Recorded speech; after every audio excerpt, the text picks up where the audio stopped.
What is up, people? So nice to have y'all here. Such a crazy day yesterday, huh? The NXIVM guy actually got an email from his brother now.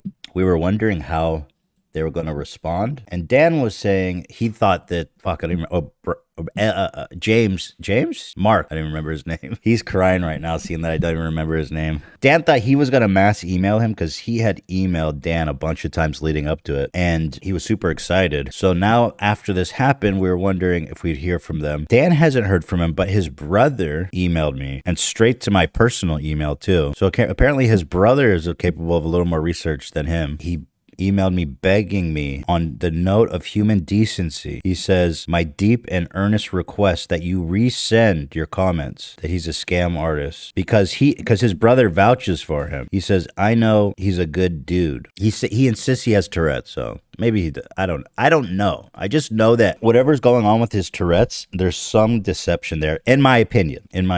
Also, his brother seems to be potentially, again, in my opinion, based on this email, a member of NXIVM as well. Tell me what you think about this, Hila. I'm going to read it. First of all, it's like a whole 11 paragraphs. So this is like probably a full-on 781 words. This is a respectable write-up. So listen to this paragraph, Hila. I want your take on this. Hila's super into this NXIVM stuff too. Of course, he starts the email by saying, hi, I'm Mark's older brother. I caught the second half of your interview with him yesterday. So you didn't even watch the whole thing? You spent more time writing me this goddamn email than you did at least watch the whole thing if you're going to write 14 pages. I think in a way trying to signal that, yeah, he can't be fucked. And then he continues, he says, I'll save my opinion about the interview for a later time. What do you mean a later time, bro? How many times do you expect to talk to me? I'll save my opinion about the interview for our sequences of conversations down the road as our long, fruitful relationship blossoms. He says, I'm writing because I've seen Mark go through many challenges. However, never have I seen him publicly called a scam artist on a widely watched platform. Not only is it dishonorable,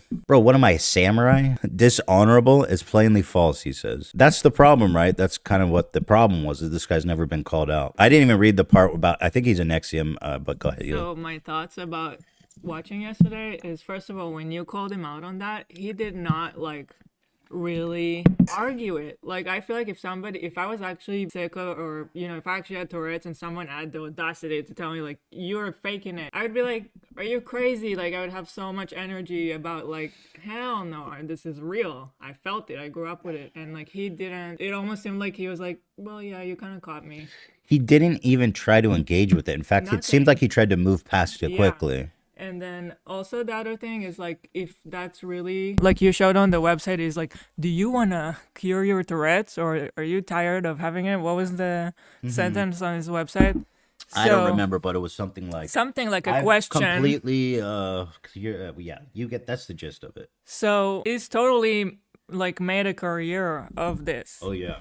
And if you actually did that, like, wouldn't you have a few success stories of like other people that happened to them? So he made a documentary in collaboration with NXIVM. It's actually on YouTube, so I was considering watching it, where he takes a few people with severe Tourette's and cures them through NXIVM's. I mean, here, let me read you this paragraph. He says, finally, I witnessed Mark overcome his Tourette's. I saw his severe tics make a precipitous drop after taking a NXIVM training and working with the organization's leadership on his disorder. It's like, dude, you're riding their dick kind of hard there. Saw his doctor's disbelief. Can I see that? Like, wouldn't it be such a big story if there was a doctor that's completely in shock? Oh my God, NXIVM cured Tourette's. So he goes on, he says, I saw him miraculously, precipitously drop after taking a NXIVM, and he capitalized every letter, he's putting respect on their name, training and working with the organization's leadership. I saw him do more work over the ensuing months to overcome his remaining tic, and I saw his doctor's disbelief in his accomplishments of becoming a tic-free without formal treatment. His doctor, a neurologist, I'm assuming, who specializes in stuff like this,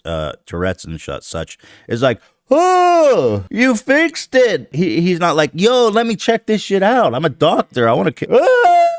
He's fixed. So I saw his doctor's disbelief. I also watched him find 10 other people with severe Tourette's who wanted to try to replicate his results. I saw firsthand nearly all of them overcome their disorder with only the help from skilled practitioners in NXIVM and motivation from Mark's past success to propel them forward. So he's really in that paragraph riding dick hard on NXIVM. He says about the documentary, I trust it was an honest mistake and that you missed the 2008 YouTube short about him, Tourette's What Makes You Tick, that came out long before he knew NXIVM existed. I also trust you didn't watch my Tourette's documentary on YouTube that chronicled the journey of him and 4 other people overcoming Tourette's with NXIVM's tools. Don't you find you're just a little fucking hacky, bro? And he's sucking the dick of NXIVM and NXIVM's leadership, who is now in jail. One of my favorite parts of that interview when he's like, Keith, and also his co-partner, who's also in jail. I was like, yeah, they're all in jail, bro. I found his warmness to NXIVM a little suspect. I really couldn't stand how every time he was like, listen, I don't condone.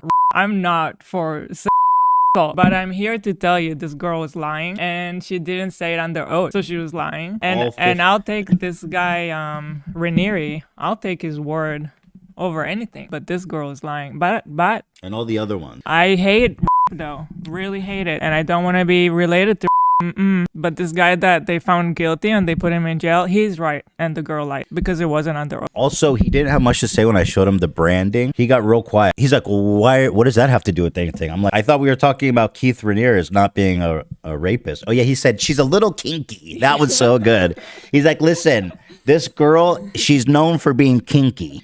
But what's interesting to me is hearing his arguments in defense. You can really tell that these opinions have never been challenged in a serious way because he's doing these kind of boilerplate logical fallacy defense. He goes, there was never money exchanged. It's like, there was never violence. It's like, what are you talking about, bro? That doesn't absolve it at all. One last thought I had when I was listening is I wonder if anybody else noticed how much he like sounds like he's trying to imitate Keith Raniere. The way he talks, he sounds exactly like him. Yeah, I felt when I was talking to him that he was trying to do something with his demeanor, like very purposeful and intentional with the way he carries himself. The NXIVM way. So there's like 17,000 people. It's like the way they pronounce stuff and they think that if they say numbers and there's like a mix of like, I'm going to say a few numbers and I'm going to pronounce it a certain way, I'm going to sound so educated and I'm going to convince you. It doesn't matter what I'm telling you, but you're going to be convinced. It's like, that's probably part of their classes. Definitely. You know?